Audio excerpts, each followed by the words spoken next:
Hello बच्चों, कैसे हैं आप सभी। और मैं पढ़ा रहा हूँ बायोलॉजी, और बायोलॉजी लेक्चर पढ़ने के सीरीज में मैं पढ़ा रहा हूँ वृक्क की कार्य प्रणाली। देखिए बच्चों, ये हैं आपके बोमेन कैप्सूल अर्थात गुर्दे, जिससे किडनी का निर्माण होता है। किडनी, हम जानते हैं कि किडनी का निर्माण असंख्य नलिकाओं से मिलकर बना होता है, जिनमें से प्रत्येक नलिका को हम नेफ्रॉन कहते हैं। और हम अभी किडनी वृक्क की कार्य प्रणाली के बारे में अध्ययन कर रहे हैं। देखिए, सबसे पहले ब्लड, जब भी ब्लड आता है सबसे पहले अभिवाही धमनियों, जिसको हम रीनल धमनी भी बोल सकते हैं। इस रीनल धमनी जिसका मुंह जो है ऊपर की ओर होता है, और उसमें जो रक्त का प्रवाह होता है वह ऊपर से नीचे की ओर होता है। इसके कारण इसका नाम अभिवाही धमनी पड़ता है। अभिवाही धमनी से होकर ज्यों ही ब्लड बोमेन कैप्सूल, ये जो रचना है, एक कप प्याले की आकार की जो रचना है, इस रचना को हम कहते हैं बोमेन कैप्सूल। और ज्यों ही जब अभिवाही धमनी से होकर ब्लड ज्यों ही बोमेन कैप्सूल में प्रवेश करती है, तो यह अभिवाही धमनी बार बार विभाजित होकर असंख्य छोटे छोटे पतले कोशिकाओं में विभाजित हो जाते हैं। और यह कोशिकाओं, जिसे हम कोशिका गुच्छ या ग्लोमेरुलस भी कहते हैं। ग्लोमेरुलस अर्थात कोशिका गुच्छ की सभी कोशिकाएं फिर से आपस में जुड़कर एक मोटी अपवाही धमनी का रचना करता है। और यह अपवाही धमनी अर्थात यह ऊपर की ओर, इसमें रक्त का प्रवाह ऊपर की ओर होता है, इसीलिए इसका नाम अपवाही धमनी पड़ता है। देखिए, यहाँ पे छनन क्रिया होती है। सबसे पहले हम कोशिका ब्लड का जो छनन क्रिया होती है वह कोशिका गुच्छ में ही होती है, क्योंकि जैसे ही ब्लड मोटी धमनियों से, जैसे ही ब्लड अभिवाही धमनियों से बोमेन कैप्सूल में प्रवेश करते हैं, तब उसके ऊपर अचानक अधिक दबाव पड़ने लगता है, क्योंकि मोटी धमनियों से आने के बाद उसे अचानक पतली पतली कोशिकाओं से होकर गुजरना पड़ता है। इस प्रकार से कोशिका गुच्छ में ब्लड का जो पहला प्रथम क्रिया, जो उसका प्रथम स्टेप है, उस स्टेप में छनन क्रिया समाप्त होती है। उसके बाद जो अपवाही धमनी है, अपवाही धमनी से होकर ब्लड डायरेक्ट बोमेन कैप्सूल में जाते हैं। सबसे पहले अभी जो यहाँ पे ब्लड छनन क्रिया हुआ है कोशिका गुच्छ में, उसके बाद वह बोमेन कैप्सूल में चला गया है। और बोमेन कैप्सूल से जो है मूत्र संग्राहक नलिका जुड़ी होती है। और जब ये यहाँ से इसके द्वारा जो कोशिका गुच्छ के द्वारा जो उत्सर्जी पदार्थ है, वह उत्सर्जी पदार्थ मूत्र संग्राहक नलिका से होकर आगे की ओर बढ़ते हैं। और कोशिका गुच्छ से जो उत्सर्जी पदार्थ है, उस उत्सर्जी पदार्थ में बहुत सारे उपयोगी पदार्थ भी सम्मिलित होते हैं। समझे कि नहीं? जी सर। और जैसे उसमें जो उपयोगी सम्मिलित पदार्थ है वह आगे की ओर मूत्र संग्राहक नलिका से आगे बढ़ते हैं। और जैसे आगे बढ़ते हैं, अगर उसमें जो उपयोगी पदार्थ है वो भी अगर उस नलिका से होते हुए मूत्राशय में चला जाए, तब तो मतलब हमारा जो उपयोगी पदार्थ है वो भी वेस्ट हो जाएगा, यूरिन के माध्यम से निकल जाएगा। और इसलिए इसके स्तरों पे, जो मूत्र संग्राहक नलिका है, इसके स्तरों पे एपिथेलियम ऊतक के स्तर दिए हुए रहते हैं, मतलब एपिथेलियम ऊतक के स्तर पाए जाते हैं, जो कुछ विशेष पदार्थों का यहाँ से चयन कर लेता है। चयन करने का मतलब अवशोषण कर लेता है, ठीक है।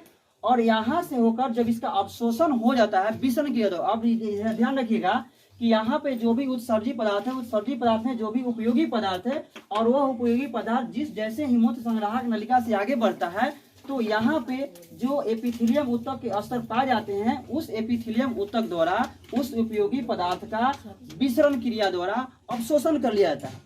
अब बताइए, जब यह एपिथेलियम ऊतक विसरण क्रिया द्वारा उसे अवशोषित कर लिया, तब वह जाएगा कहाँ?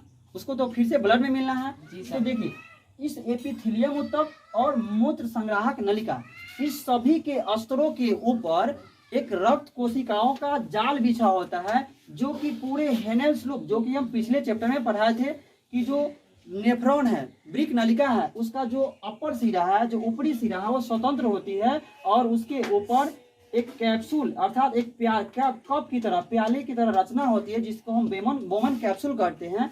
और निचला सिरा अचानक से पतला होते हुए अंग्रेजी के अक्षर यू आकार के, जो पीछे हम इसका चित्र भी बनाए थे, और वो जो है अचानक पतला होकर यू आकार के रचना करते हुए आगे जाकर वह संग्राहक नलिका से मिल जाती है।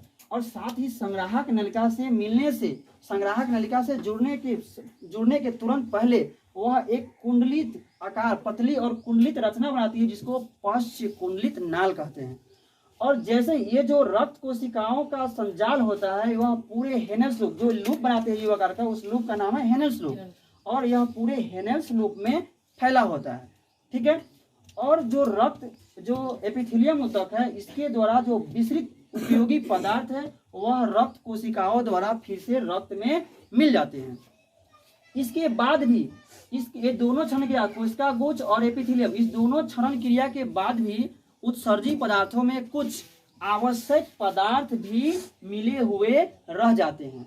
जो पदार्थ हो सकते हैं वो केरेटिनिन जिसको केरेटिनिन बोलते हैं, या फिर हाइड्रोजन और पोटेशियम का आयन हो सकता है, या फिर एंटीबायोटिक जो दवा लेते हैं उस एंटीबायोटिक औषधि का शेषांश भी हो सकते हैं, मतलब उसका कुछ अंश भी हो सकते हैं।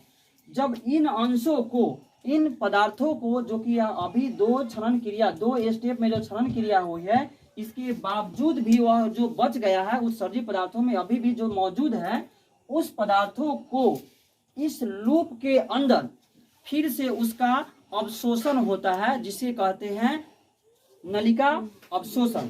जिसे क्या कहते हैं? नलिका अवशोषण। और यह ज्यों ही पूरे हेनेल्स लूप से आगे की ओर बढ़ते हैं तो यहाँ पे जो पश्च कुंडलित नाल होता है, अर्थात संग्राहक नलिका से जुड़ने से पहले जो यह पतली और कुंडलित रचना बनाती है, जिसको पश्च कुंडलित नाल कहते हैं, उस पश्च कुंडलित नाल में उन विशेष पदार्थों को अवशोषित कर लिया जाता है। और उसके बाद ये जो भी उत्सर्जी पदार्थ बचते हैं, अर्थात विभिन्न उत्सर्जी पदार्थों का जो सम्मिलित रूप है, जो जलीय घोल है, वह जाके मूत्राशय में जमा हो जाता है, और जिसे सम्मिलित रूप से हम मूत्र या यूरिन कहते हैं, जिसको त्यागने के बाद हमारे शरीर को उत्सर्जी पदार्थों से छुटकारा मिल जाती है। जो ब्रिक का कार्य प्रणाली हो, और इस प्रकार पूरे ब्रिक का कार्य प्रणाली पूरा संपन्न हो जाता है।